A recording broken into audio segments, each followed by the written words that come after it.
Dominique Gunel pour le passage de la parole. Donc, suite au travail global qui a été fait par Merter, on vous a fait également passer l'année dernière spécifiquement aux membres de vos deux réseaux, du REN et du RGMA, on vous a fait passer une enquête pour faire un petit peu l'état des lieux, savoir où vous en étiez sur ce sujet des pollutions plastiques et quelles étaient vos problématiques spécifiques sur ce sujet-là. Pour introduire, je souhaitais dire qu'évidemment, c'était un premier niveau d'information. On a essayé de faire quelque chose de relativement court dans l'enquête pour que vous soyez le plus nombreux possible à y répondre. Je souhaitais également, en introduction, remercier tous les partenaires techniques qui nous ont aidés à mettre en place cette enquête, à savoir le département de Vaucluse, Surfrider, Mountain Rider, la FN Vaucluse, le Parc naturel régional de la Sainte-Baume et l'association Merter. Merci encore à vous tous. Donc, comme je vous l'ai dit, on a essayé d'être assez pragmatique avec quelques questions sur lesquelles on souhaitait avoir des informations de base sur les pollutions plastiques et vos pratiques au quotidien. Donc, on a eu un total de 46 répondants. Vous avez représenté, donc tous ceux qui ont répondu représentaient 40 des 86 structures qui appartiennent actuellement aux deux réseaux, le REN et le RGMA.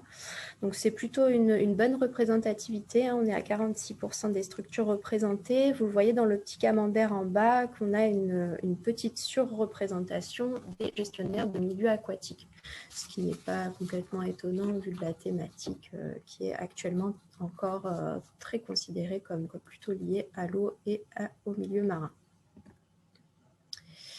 Donc, je vais vous dérouler un petit peu toutes les questions qu'on vous a posées et les résultats. Ne vous inquiétez pas, vous risquez d'être un petit peu frustré sur l'exhaustivité des informations. Sachez que vos résultats nous ont permis de monter la deuxième matinée la semaine prochaine qui sera dédiée au retour d'expérience.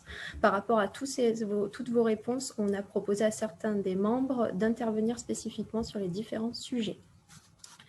Donc, on vous a demandé tout d'abord si vous aviez d'ores et déjà effectué un état des lieux des pollutions plastiques sur votre territoire. Vous avez été 36% à répondre favorablement.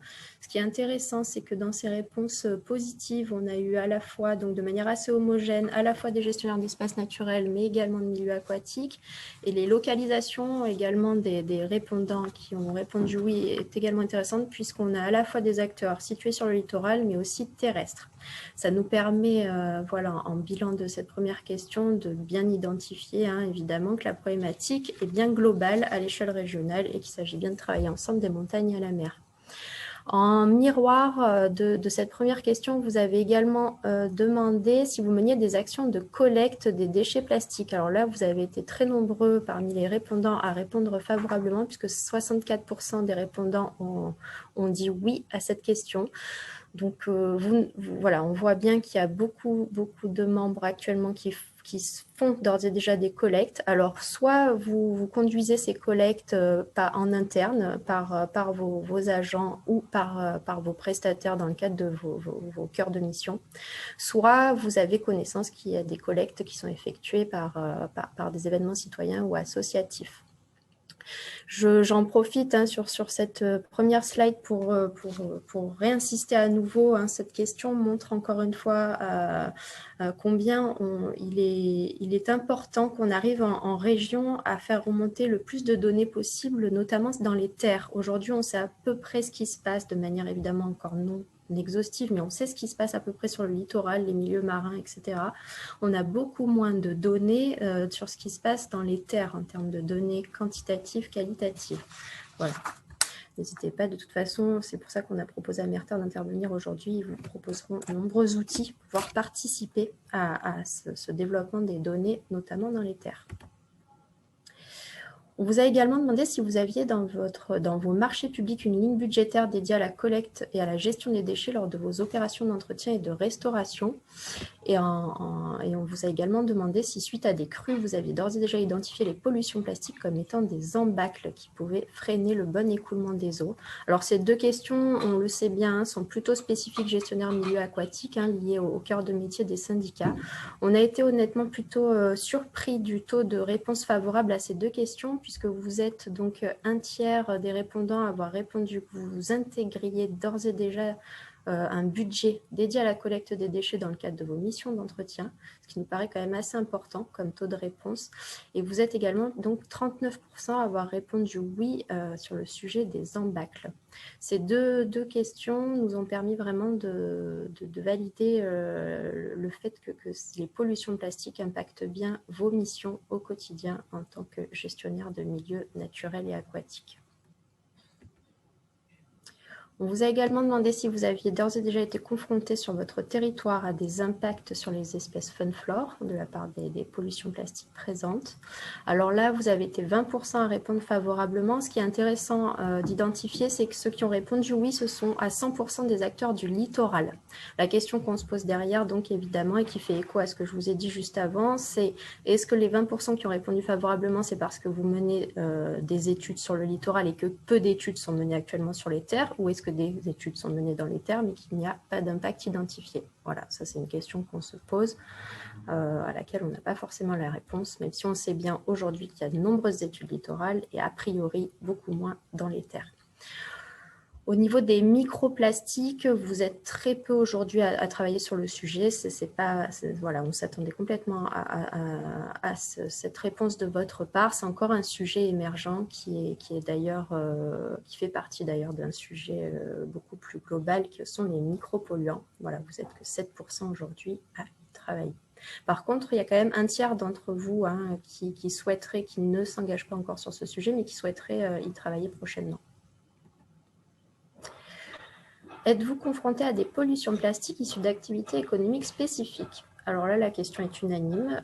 Tous les répondants ont répondu oui, avec des secteurs d'activité qui vous impactent plus ou moins différents. On a sur le haut du podium le secteur d'activité qui vous impacte le plus, c'est le secteur agricole. En deuxième position arrive le tourisme et le secteur du BTP. Enfin, les manifestations et ensuite donc, les activités de pêche, d'aquaculture et les domaines skiables ont également été identifiés comme des secteurs à enjeu. En miroir, encore une fois, on vous a demandé donc, par rapport à ces impacts si vous meniez des actions ciblées avec les professionnels que vous estimez à enjeu sur le sujet des pollutions plastiques. Là, on voit que vous êtes 11% aujourd'hui à mener des actions. Par contre, dans les 89% qui ne conduisent pas des actions spécifiques avec les professionnels, vous êtes encore une fois un tiers à souhaiter y travailler prochainement.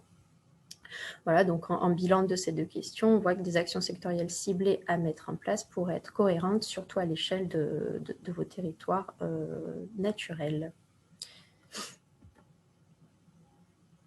Au niveau des actions de sensibilisation, d'information auprès de vos parties prenantes, vous êtes aujourd'hui 42% à mener des actions, notamment de nombreuses actions auprès des usagers, les sportifs, les touristes, etc. Également, vous menez de nombreuses actions auprès de vos élus et donc, comme on l'a vu précédemment, un petit peu moins au niveau des cibles professionnelles et propriétaires fonciers. Vous êtes donc 58% à ne pas mener ces actions. Au niveau des actions de prévention, ce qui est intéressant, c'est que vous avez été 22% à répondre positivement, c'est-à-dire à vous mener quelques actions de prévention sur le sujet.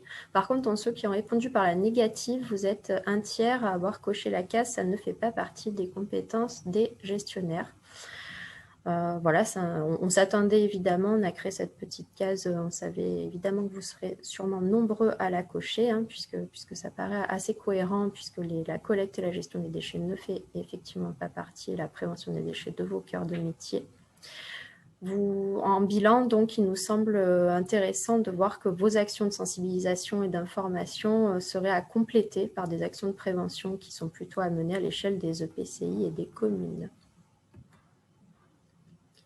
On vous a demandé si vous aviez connaissance sur votre territoire d'équipements dédiés à la lutte contre les pollutions plastiques issues du ruissellement et des réseaux d'eau, type filets collecteurs, barrages flottants, etc. Vous êtes seulement 18% à avoir répondu oui, et donc la grande majorité d'entre vous n'a pas connaissance de ce type d'équipement. Par contre, vous êtes plutôt intéressé pour en savoir plus et savoir ce qui existe pour diminuer ce transfert des pollutions des milieux urbains dans la nature via les réseaux d'eau. Là, encore une fois, on voit qu'il y a sûrement un lien à tisser avec les EPCI et les communes pour agir à chaque étape de ce problème, qui est vraiment un problème qui actuellement est est à enjeu. Sachez que sur ce sujet-là, les intercommunalités, les communes engagées dans la charte régionale et nationale sont de plus en plus intéressées pour mener des actions sur ce sujet-là.